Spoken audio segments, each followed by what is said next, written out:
Good morning from Accra, Ghana. It's a calm morning here, and I come to you with today's edition of Practical Guide to Research with Awaah. In today's edition, we are going to quickly look at some steps to take when discussing your findings or analyzing your research findings. Whilst these 8 propositions are not cast in stone, I believe that when a researcher adheres to these, it would make the flow of the discussion component of your study very, very nice.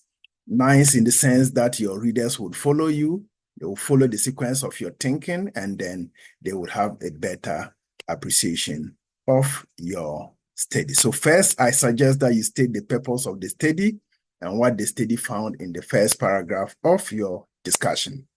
Number 2, state previous studies that are consistent and those that depart from your findings in the ensuing paragraph. That means paragraph number 2. Discuss each of the studies that support your findings in separate paragraphs. So in point number 2, you are listing all of them, those that support and those that depart.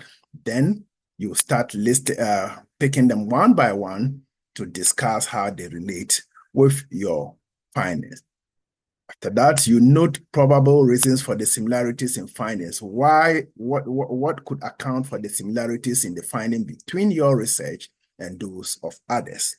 Then you go ahead to complement this with personal interpretations based on the findings and the literature used. So that will be your novelty to the study, what you bring into the study that others may want to cite in their own study later. And then discuss the findings that are inconsistent with your studies in separate paragraphs whilst establishing possible reasons for the differences. Complement this with personal interpretations based on the findings and the literature used. So this is just about point number 4 and 5, but here you are looking at literature that is inconsistent with your study and what may be the reasons for the departures. Then relate theory, that's number 7, from the literature review to your findings if applicable. If you didn't use any theory for your study, there is no need. But if you used a theory, there's always a reason for using a theory, that it may back or debunk that which you have found. But largely, theories are used to support the findings of your study. Like I said earlier, this is not cast in stone. Different writers may merge 1 and 2, 3 and 4, combine the ideas in of different issues in one paragraph. But I think that going this way would help the readers follow your thinking very clearly. Now we go to practice. So of all of this, the first is state the purpose of the study and what the study found in the first paragraph of your discussion. Let's look at some sample practical writing. So we are now looking at the reason and what this researcher found. So the first objective of the study was to find out reasons accounting for the subject difficulty in the study of public administration by African university students.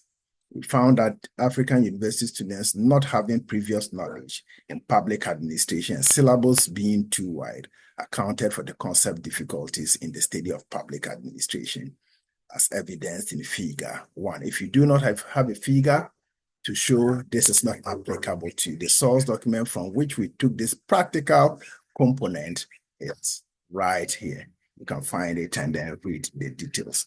So that is done for practical number 1. Let's see what number 2 says. State previous studies that are consistent and those that depart from your findings in the ensuing paragraph. So here again, we go to 2 to see what that could be. Sample numbers 2. The current findings support the works of Fan et al. 2016, Staggers Jagal et al. 2015, Gannon 2018, Bennett 2017, Denton and Veloso 2018, and Mosavian 2017, whilst the work of Allen 27 contradicts this work. And so that is a sample of stating the studies that are complementary to yours and those that depart to it in another paragraph. And here again, you can find the details of this in this reference document. And again, number 3, let's refresh our minds. Number 3 says, discuss each of the studies that support your findings in separate paragraphs. So after putting all of them in one paragraph, now you are going to isolate them one by one and then showcase how they relate to your study so that your readers can understand. So we take a practical sample here, sample number 3, and practically our findings are consistent with the works of Awaah 2018 and Adam 2019. So now here you're looking at just one, Awaah 2020, sorry. And then thereafter, if there was time, we'll now go and then the ensuing paragraph will now also talk about Adam's 2019.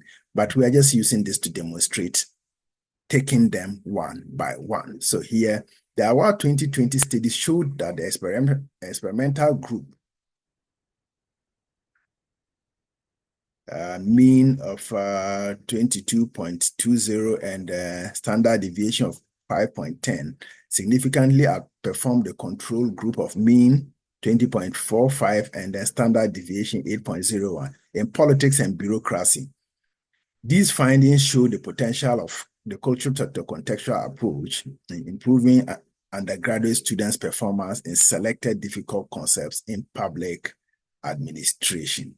So I hope this has helped in understanding that which we looked at in point number 3. Point number 4 says, note probable reasons for the similarities in findings. So let's go and see some sample writing. Sample number 4. The consistency in the findings could be attributed to the concept of indigenous knowledge. The cultural elements of the CTCA espouses that students should be taught using indigenous knowledge relative to their culture. The use of indigenous knowledge prevents teachers from presenting abstract concepts in a format that students can easily grasp and understand. Furthermore, the consistency in the finding could also be attributed to the technological and contextual approaches of the cultural techno-contextual approach. For instance, Onyeka Sidonim assessed that he got answers from different sources online, which helped him better understand the topic. So we are drawing this to establish, ladies and gentlemen, the probable reasons for the similarities of the findings of the work and then previous literature. Then we go ahead to look at point 5. What does it say? Complement this with personal interpretations based on the findings and the literature used. So we'll look at a sample writing here in number 5. Mind you, this component of the demonstration is very important because other researchers would also want to pick up your opinion after your study has been published.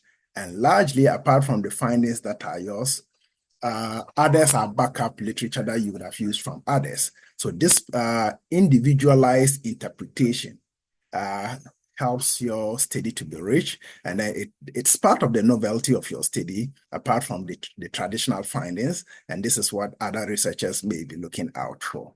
So the reason for public administration students not having previous knowledge can be as a result of the course not being a core like mathematics, English, and science at the lower levels of African education, such as senior secondary and junior secondary schools.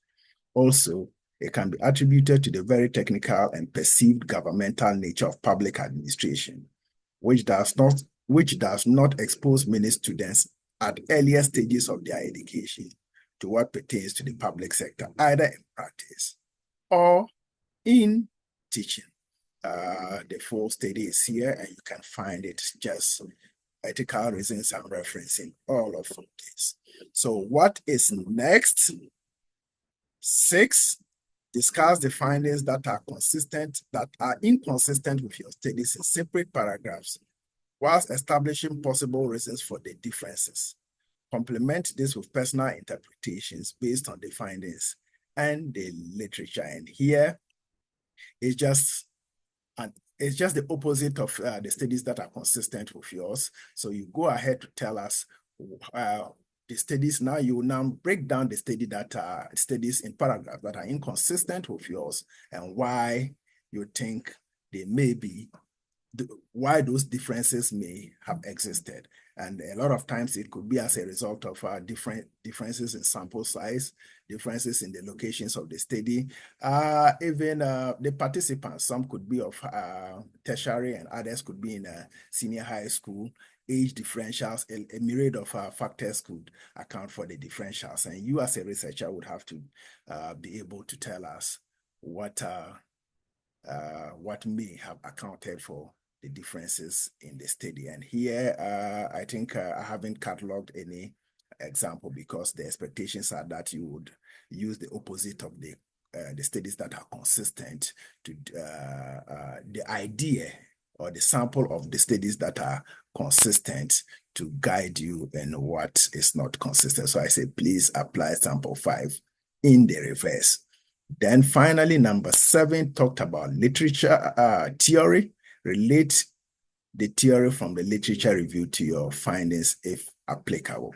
Here again, a lot of people use theories in their studies, but usually do not apply them to the discussions of the findings, and that is not very, very good. Theories are explored in order to support or debunk findings, but largely in support of the findings. So let's see some sample writings here. Sample writing, sample 7A. Theoretically, our findings support the theories that underpin the CTC. Cognitive constructivism theory, cultural historic theory, and the theory of advanced organizers.